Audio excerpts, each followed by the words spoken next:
morning, good afternoon, good evening, Women at Qualitest and our esteemed leaders today. What started off as just a sharing experience over an informal session about 1.5 years back has now transformed into a regular, full-fledged, nurturing experience sharing platform, and we call it Women at Qualitest Forum. We don't just cherish that we are 40% of women in Qualitest. It's not just a diversity or an inclusivity metrics that we try and follow, but through this forum, we bring webinars, we bring thought-provoking sessions, we meet inspiring leaders from the industry. We have in-house mentoring program that is coming up. Basically, we're trying to bring global women together to reflect on self-development and growth at career.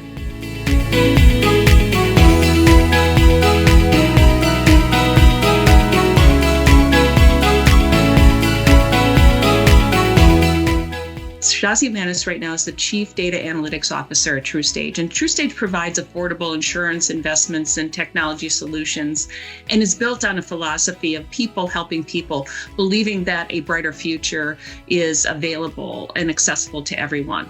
Just give us a quick insight into your journey through. I grew up in Bangladesh, native of Bangladesh, and I grew up at a time, at a world where women were often relegated as second-class citizens. So growing up during my growing years, I'm talking like teens and 20s, not only experienced societal prejudice, talk about financial hardship, as well as survived abusive relationship. At the same time, I didn't let those kind of define me. I look to inner strength, look to what I believe in, what my potentials were, really had this sense of curiosity to uncover and emerge to set my path. Somehow, really grew up in a family where education was really, actually fortunately, was considered to be something like as a bedrock.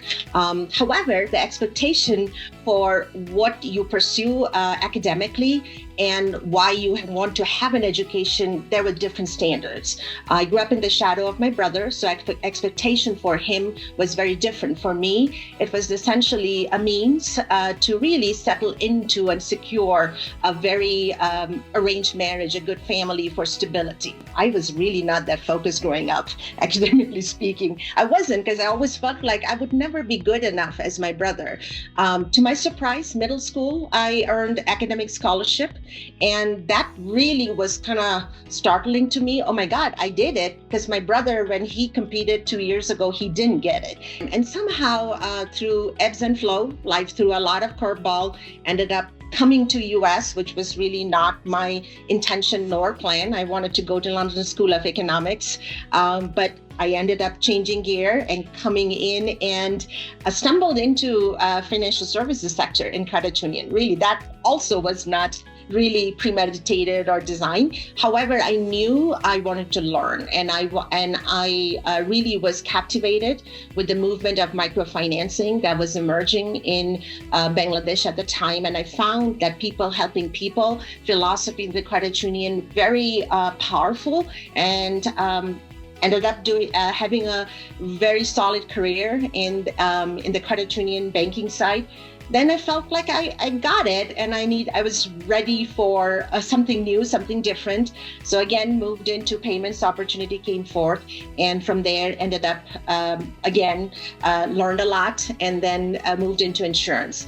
So when I look back at my journey, Sangeetha, if I were to look at it and unpack, it probably all started with me really having that conviction and belief that I had it in me, had a really steadfast grit, that not giving up as quickly when life throws in curveball, but more importantly, also had a sense of sort of welcoming attitude towards uncertainty and ambiguity, and knowing that path may not be a straight line.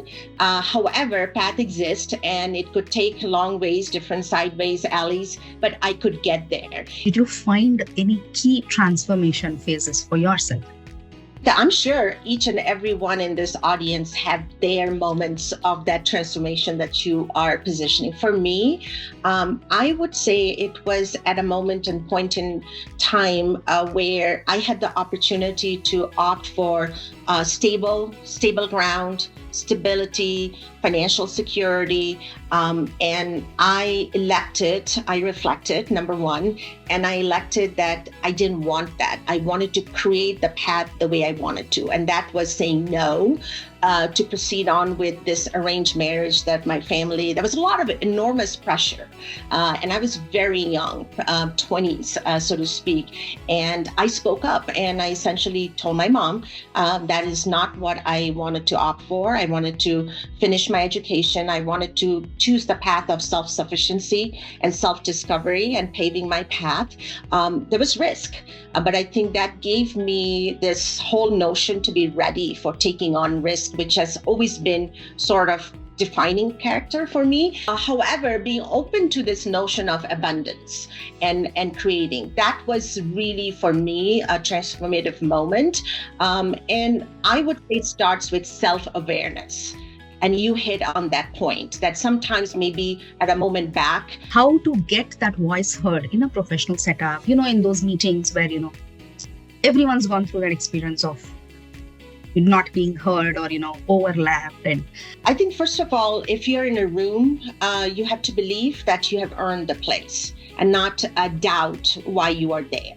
Oftentimes you'll see you walking, and I think early on in my probably 30s, like kind of in my 50s right now, early on, you would go into boardroom or you would go into, and you'll see the women always standing and watching where everybody takes their seat before they go and take a seat.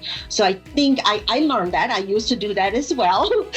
So speaking up starts with, again, entering the room, feeling confident, taking a seat and not doubting as to if you belong there. You are there because of, for some reason, you've been pulled in.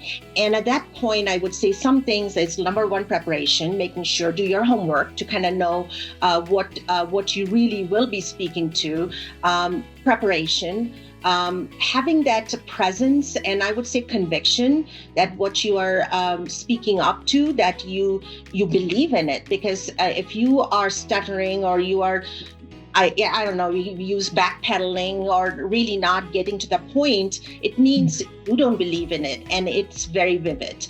Did you face difficulties at work in general, and how did you overcome it?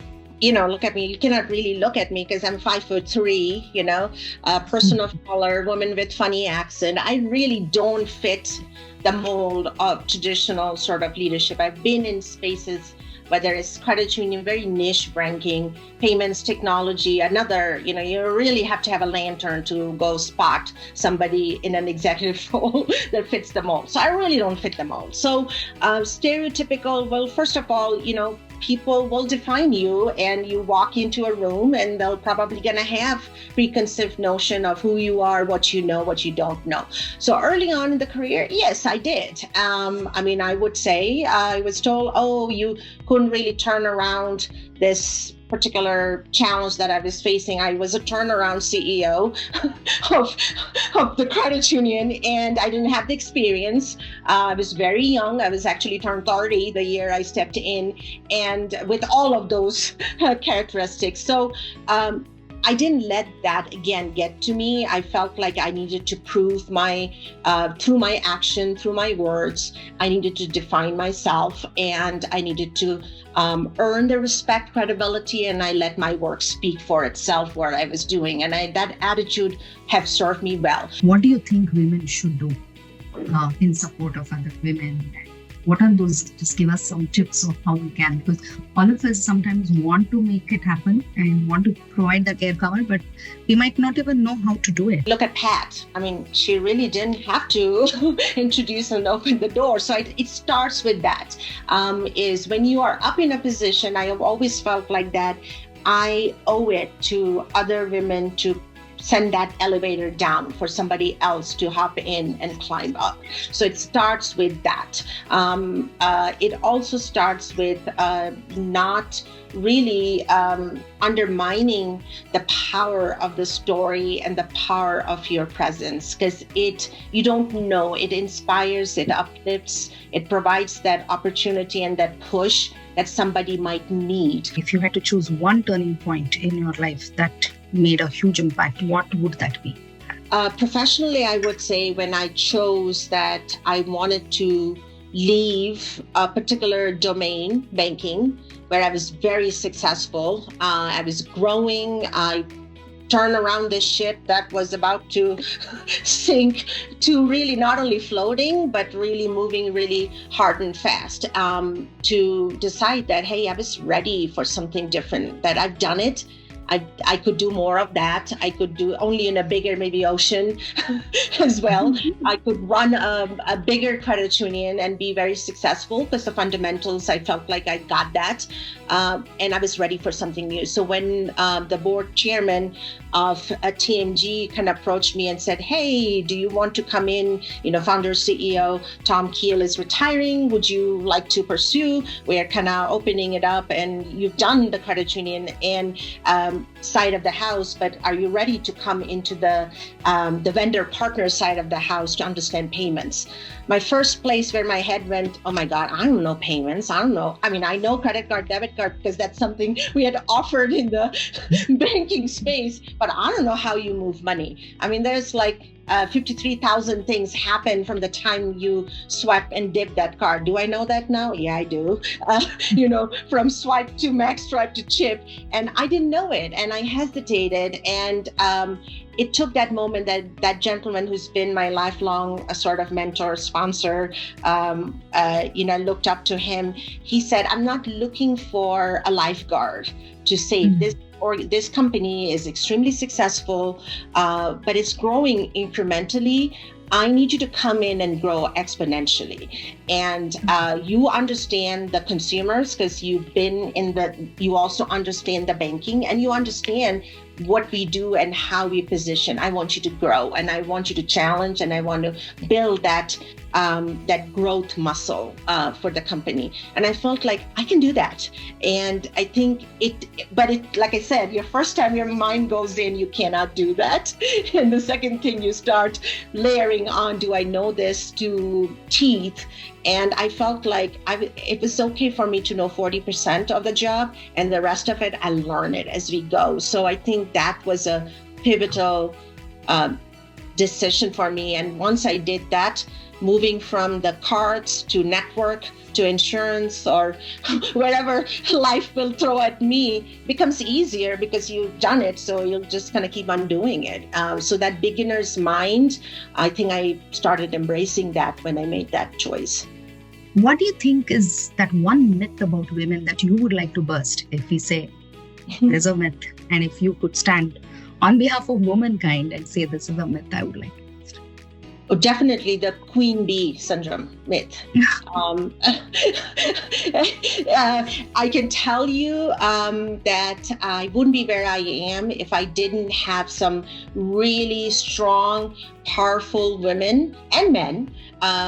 Early on was mostly men, but then over time it was more women who had not opened the door. Dr. Tahira Hira, I can give you name, Diana Dexter, Susan Mitchell, Jean Trainer. These were some incredible powerhouse women. Teresa Freeborn, the list goes on. Pat Lawicki right now, right? So every junction, there are women who are there and who have not really held back. And I think that myth needs to be busted, and more and more women, again, like going back to it, needs to really speak up and showcase. And that's the myth, I would say, let's bust it.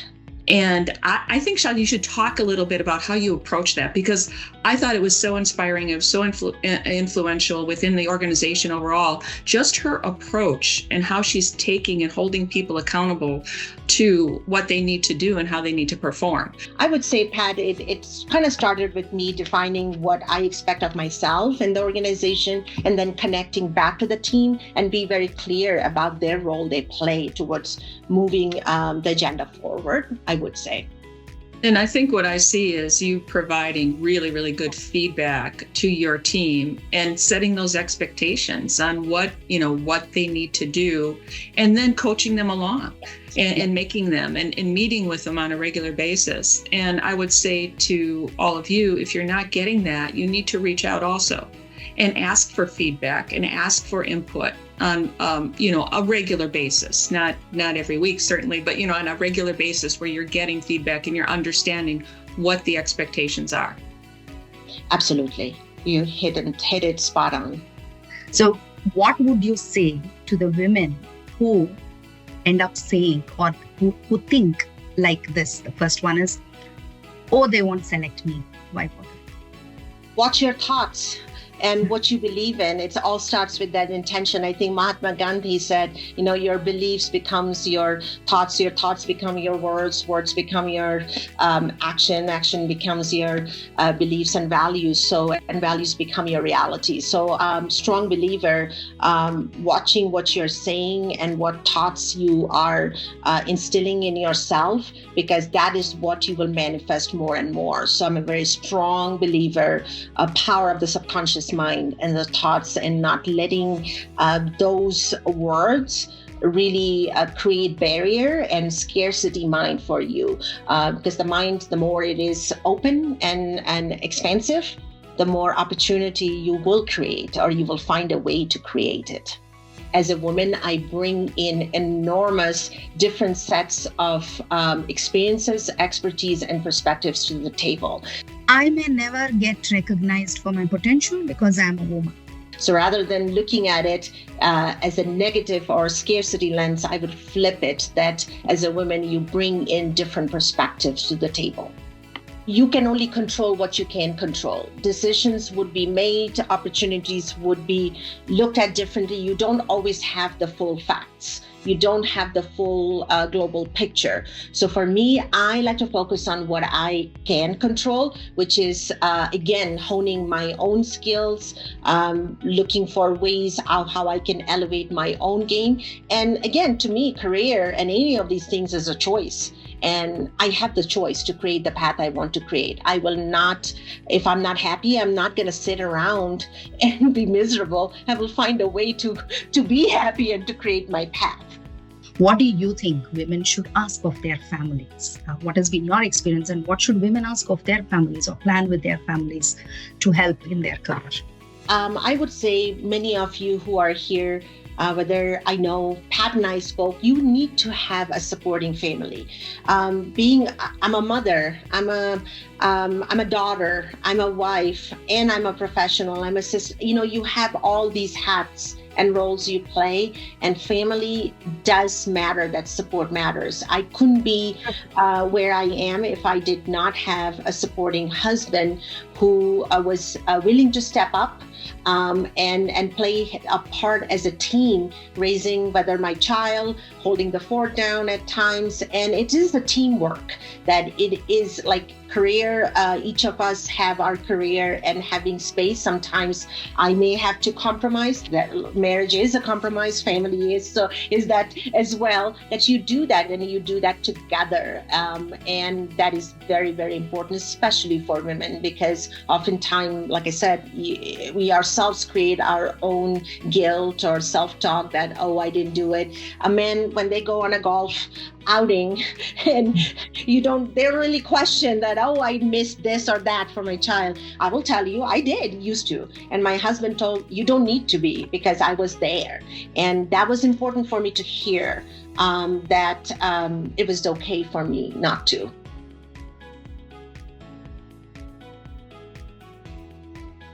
I think having a future orientation to charting your career. What I mean by that, when you start, it's very common for us to look into the role I am in. I call it present orientation. The role I am in, who is above me, looking that path in a very linear way, that that Pat has to be gone before I can step into Pat's role, or all the conditions that are currently in the present orientation, I mean. And I think we need to ask ourselves and have a future orientation. What is the path I want to create, regardless of where you are, what role you're in, or who is surrounding you? Because I think it opens up a more expansive career path, and you are able to see the possibilities that otherwise you will not see when you are just confined to the role and to the cast and the crew that are surrounding you. So having a future orientation towards career paving is very important. Continue to ask, what do I want to be 3 years from now? I've been a big follower of mapping my career path like 5 years increment, because it takes about stepping in a role. It takes about a couple of years to kind of get your lay of the land. On the third year, you start really chugging and humming, and then you start thinking, okay, what's the next? So I think 5 years is a good way of planning where you want to go. So I'm a very big believer. Every 3-4 years, I pick up something new, skills, not professional, that I want to learn. And I feel like it's sort of like an outlet for my stress and whatnot. It started with baking. I'm really good at baking, and I would make these cakes and stuff would not look pretty. So I took cake decorating class to learn how to do roses. I did that, and I was baking a lot of cake. So at work, people were eating cake almost seems like every other day, because I would bring it back. So that was a good outlet of sort of stress. Then I came into really practicing mindfulness and Zen. I read a lot around the philosophy and belief. I try to practice. Then came a phase where I wanted to really learn how to ride a unicycle, because I felt like I'm so stable on two-wheel. Maybe my husband actually has a couple of them. And so I finding something that takes your mind off, whether it's reading, whether it's cooking, whether it's gardening, whether it's some type of a hobby that allows you to outlet, but also stretches you to learn. I think it's a great way of, refresh, rejuvenate, and also keeping that beginner's mind open for me. That has helped me through even COVID, I would say. The unicycle was a good one. There's actually a great poem I actually read that's called Duck Meditation. Like the duck is floating through the Pacific Ocean and the wave and the heaps coming in, but the duck kind of stays pretty steadfast with the heaps and the ebbs and the flow of the ocean. And that's a really great mindset. Well, number one, recognizing the storm and whatever things you are experiencing at work, or you go to a meeting, you won't be able to control it. So accepting your presence with being okay, the storms around you is number one, because the noise and that is not going away. And then also giving a little bit of grace to yourself, that you don't have to be perfect in every stance. And it's okay, because guess what? Tomorrow will be next moment will be a new moment, and you will do better, and you will learn, and you will move on, because life moves on. And the moment I think you recognize that it's okay, what happens is all that fixation and that obsession to be perfect and Wonder Woman and Superwoman or whatever we call ourselves, it dissipates that energy, so to speak, and it's no longer fixed with it. So I think not giving it the power is number one, and be okay with it, because it will move on, and the next moment will come. You won't even think about it, what you didn't do well or whatnot. So I think it's that mindset of fluidity, okay with ambiguity, accepting those storms and wave as part of your movement. It keeps it interesting. I really think it does.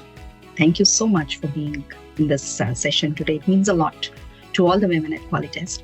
I think it's just so important. Just stay curious, be happy with what you do, find something that you're passionate about, and good things happen. Stay open, As I said, I think that that's probably the most important thing, is just to look for opportunities, but be passionate about what you do. Yeah, so well said, Pat. I too echo all of those sentiments. I think it starts with you. It starts with having that curiosity and that beginner's mind, and be open. Take calculated risk, and know you have it in you to define your path, and believe in yourself and not give up in the face of adversity. I believe to be fearless, it's okay to stare the fear in the eye and take a step. The moment you take a step, it dissipates, it loses the energy, and don't hold yourself back taking that step.